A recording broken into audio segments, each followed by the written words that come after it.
Tapi ada masalah pula tuan-tuan dan puan-puan. Selalunya Kenapa? Nampak? Kenapa sampai 60 bilion beku dan tak dapat diuruskan? Beku dan tak dapat diuruskan. Okey. Sebab dia, tuan-tuan dan puan kena faham, bila proses pindah milik, nak tukar nama daripada arwah kepada pewaris, di sini dia melibatkan wang PIM lah, melibatkan duit. Betul tak? Dia melibatkan duit. Nak bayar stamping, nak bayar cukai hasil, nak bayar kos guaman. Nampak? Dia melibatkan duit di sini. Soalnya melibatkan duit. Nampak? Kos dia nak tukar nama, kereta nanti nak beli insurans lagi, proses nak tukar nama lagi, kadang-kadang perlu bayar jumlah pengurusan di pihak trustee. Pihak trustee pun ada certain charge untuk proses pengurusan harta pusaka tu. Itu bergantung pada syarikat trustee yang dipilih yang dari Malaysia ni lah. Tapi pokok pangkal dia melibatkan duit. Nampak tak? Jadi nak buat ni prosesnya okey dah. Tiba sangkut tang duit. Bila sangkut tang duit, apa yang berlaku? Hole lah. Jadi proses tak berjalan. Nampak tak? Nak tunggu lagi, ataupun nak kumpul modal lagi cerita dia. Jadi di sinilah pula kelebihan dan kedudukan hibah takaful tadi.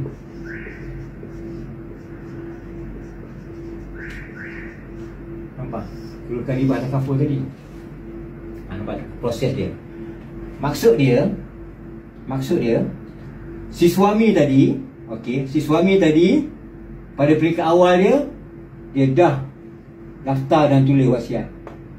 Dia beli rumah tu pun dia ambil MRTA, dan dia beli hibah takaful, dia letakkan nama isteri dia sebagai hibah. Okey, nampak kelebihan dia. Maksudnya dia dah rancang daripada A sampai Z. Nampak? Dia dah rancang daripada A sampai Z. Maknanya bila dia meninggal dia, trustee company yang dilantik sebagai pemegang amanah tu akan menguruskan proses tukar nama daripada suami ni kepada isteri sebagai contoh.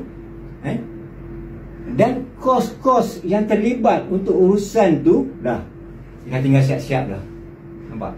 Pada isteri dia, hibah takaful. Jadi di sinilah kedudukan hibah takaful tadi tu. Sebab duit yang pampasan hibah takaful yang diberi kepada isteri tadi ni, dia terkeluar daripada senarai harta pusaka. Faham tak? Maksudnya, katakanlah si suami ni buat hibah takaful 100,000 kepada isteri. Maksudnya 100,000 tadi tu dia akan jadi hak mutlak isteri tadi, dan orang lain tak boleh claim lah duit ni. Maksudnya isteri tadi ni ada kuasa pengurusan penuh ke atas duit tadi. Dia dah boleh fikir dah. Maknanya orang lain tak boleh kacau duit tu. Maknanya dah boleh plan dah, nak settlekan untuk proses tukar nama rumah, ataupun nak settlekan untuk proses tukar nama kereta ni. Nampak? Ini kedudukan tadi hibah takaful tadi. Nampak? Kedudukan hibah takaful tadi. Jadi di sini saya cuba nak, bukan kata saya nak buat satu pembandingan ataupun tidak. Di sini kedudukan dia, setiap produk ni dia mempunyai kepentingan, dia mempunyai kelebihan yang tersendiri setiap satu tu, dan dia saling bergantung. Contoh macam wasiat, kedudukan dia macam saya explain tadi. Nampak? Hibah takaful. Nampak? Jadi dia dua produk yang sebenarnya merupakan satu produk yang patut ada. Dua-dua tu mesti ada. Saya tak kata hibah takaful sebagai penyelesaian kepada masalah ni. Saya tak kata wasiat sebagai penyelesaian kepada masalah ni. Kalau contoh rumah tu ada MRTA, okeylah, fine lega lah. Nampak? Ataupun kalau rumah tu ada MRTA, nampak? Kalau tak ada MRTA, jadi siapa yang nak bayar baki pinjaman rumah ni? Dah tentu memerlukan modal yang besar, dah tentu memerlukan duit belanja yang tinggi. Jadi di sinilah kedudukan hibah takaful tadi tu. Nampak? So isteri boleh gunakan duit tu untuk bayar baki pinjaman rumah tadi. Itu antara isu-isu dia.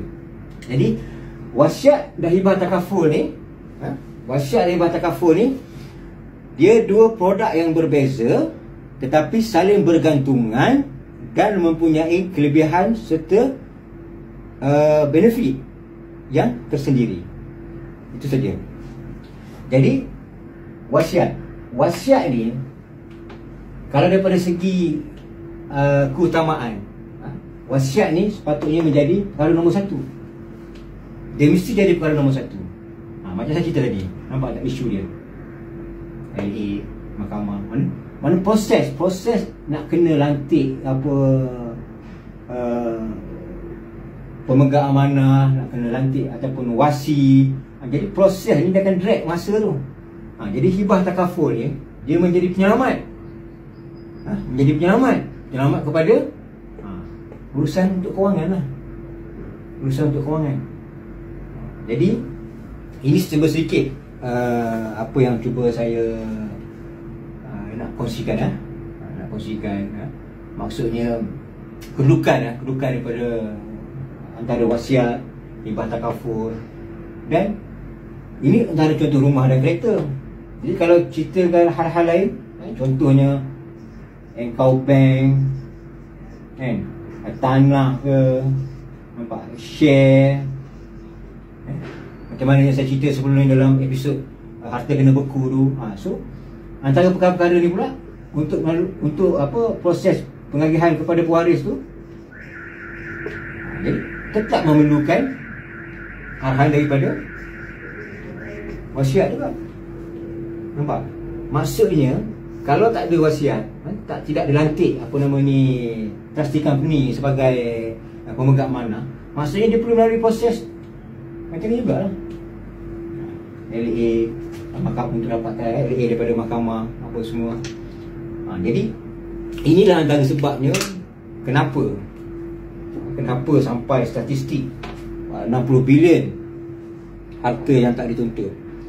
Masing-masing pewaris ada keinginan, ada kehendak, ada kemahuan untuk selesaikan isu harta-harta ni semua. Tapi selalunya akan start di mana? Di sini. Di sini akan start. Itu kita baru cerita sebiji rumah. Kalau kita cerita 2 biji rumah, kita tambah lagi tanah. Nampak? Jadi ini antara isu-isu yang selalu berlegar di dalam masyarakat kita. Jadi tujuan saya berkongsi sedikit berkenaan ilmu ini lah, bukan kata saya nak provoke ataupun cuba nak menjatuhkan mana-mana pihak ataupun cuba nak angkat kata orang bangku sendiri nak ceritakan pasal kepentingan wasiat. Tetapi saya nak tunjukkan kepada tuan-tuan dan puan-puan sebenarnya di mana kedudukan senario kenapa wasiat tu perlu ada, di mana apakah pula kelebihan hibah takaful tadi. Nampak? Kenapa penting kita nak lantik trustee company masa kita masih hidup lagi. Nampak? Jadi ini merupakan gambaran ringkas sedikit yang saya rasa saya patut kongsi dengan tuan-tuan dan puan sekalian. Jadi saya pun ambil peluang kat sini juga, cuba nak mengajak mana-mana perundi-perundi takaful atau perundi-perundi insurans di luar sana, serta ejen hartanah, ejen real estate,